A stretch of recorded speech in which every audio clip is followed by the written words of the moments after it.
Goeiedag julle. Is weer vir my lekker om saam met julle te kuier vandag. So ek wil jou kom bemoedig vandag. Ek loop so in 'n sentrum en ek sien soveel seer op mense se gesigte wat hulle so saam met hulle dra en hartseer en bitterheid wat hulle dra.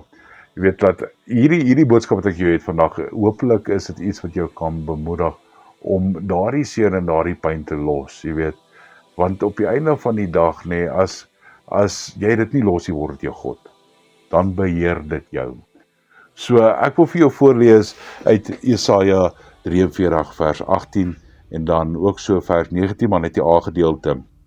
So wat lei: maar moenie aan die vroeë dinge dink en by die verlede stil staan nie. Kyk, ek gaan iets nuuts doen. So moenie by die verlede stil staan nie. Ons gaan staan baie kere stil aan dinge wat in die verlede gebeur. Jy weet, my pa het my iets aangedoen, of my ma het my iets aangedoen, of my vrou, of my man, my kind, of my broer, hoe ook al jy dit wil noem. Iemand het my iets aangenoem, en ek voel, hulle skuld my nou iets, jy weet. Die seer is nou daar, en daardie seer begin my te oorheers, en ek bring nader aan bitterheid in my lewe, en dit begin my God te word. Weet, in hierdie storie wat ek jou wil vertel, het hierdie soort van dinge in hierdie man se lewe gebeur, en hy het gegaan en het alles gaan verkoop. Hy was toe Las Vegas toe, en hy daar gaan elke liewe sent wat hy het, gaan uitdrink, en uitkuier en dobbel, die hele aand deur. En die volgende dag, toe kry hulle hierdie man in sy hotel, waar hy toe selfmoord gepleeg het, met 'n briefie langs hom. En in die briefie het daar gestaan, en hier ook is daar geen antwoord nie.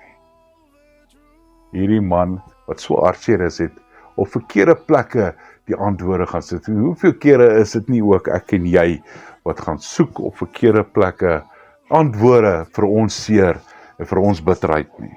En ek wil kom en ek jou vandag een ding vertel. Maak nie saak hoe groot die vraag is nie. Maak nie saak hoe seer dit is nie.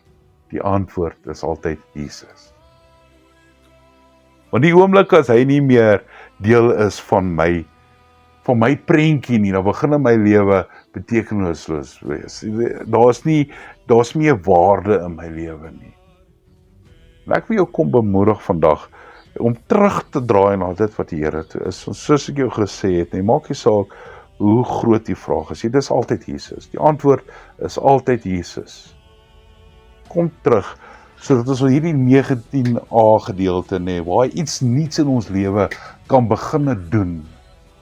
En jy van daardie verlede kan vergeet, daai ou bagasie kan los. Nie vashou aan dinge wat jy nie kan verander nie.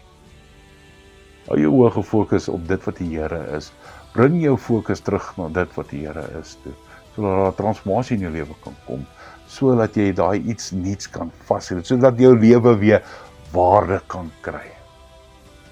So as hierdie jy is, kom na die Here toe, kom voor sy voete, en bely en bid, en sê, Here, maak my vry van hierdie dinge wat my so terughou, breek hierdie ketTINGS, sodat ek weer vol lewe kan wees, liefde, en dit kan uitstraal, dit wat die sout van die aarde is, dit wat die Here van ons verwag. So hierdie is 'n gebed vir my eintlik vir jou, dat jy elke liewe ou bagasie wat jy nie kan los nie, sal los by die Here se voete, en laat hy daarmee deel, en laat jy klaar met dit sal wees. Dat jy hom sal vasgryp met alles in jou, en hy weet, hy is die koning van konings, en hy bring verandering in my lewe. Maak nie saak wat die omstandighede is nie, maak nie saak wat die vraag is nie, die antwoord is altyd Jesus. Shalom.